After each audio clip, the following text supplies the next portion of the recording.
నుంచి దయచేసి వారిని ఉపసంహరించుకోమని చెప్పి నా విజ్ఞప్తి నెంబర్ 1.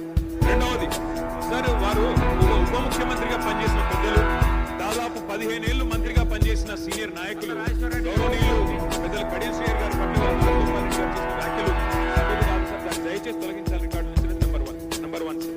రెండవది రాజగోపాల్, మీరు కూడా ఒకటి సార్ ఒక విషయం చెప్పండి. మా సభ్యులు లేచి అడిగితే మరి సభ్యులకైతే ఒకటే హక్కు ఉంటుంది సార్. అందరి సభ్యులకు 119 సభ్యులకు ఒకటే రకమైన హక్కు ఉంటుంది. మా సభ్యులు అడిగితేనేమో మైక్ రావడం లేదు. మరి వాళ్ళ అవతల వైపు ట్రెజరీ బెంచెస్ లోంచి సభ్యులు అడిగినా మైక్ ఇస్తున్నారు, ఎప్పుడు అడిగినా మైక్ ఇస్తున్నారు. వాళ్ళని మాట్లాడమని మీరే మరి మోటివేట్ చేస్తున్నారు. దయచేసి నా విజ్ఞప్తి మీతోని, అందరు సభ్యులను ఒకటే ఘాటను ఒకటే పద్ధతిలో చూడాలి తప్ప ఈ రకంగా చూడడం ఇది భావ్యం కాదు కదా సార్. మీరు కూడా దయచేసి ఈ విషయంలో పునరాలోచించాలని విజ్ఞప్తి. ముందు రాజగోపాల్ రెడ్డి గారు మాట్లాడిన మాటలను దయచేసి మరి రికార్డుల నుంచి తొలగించాలని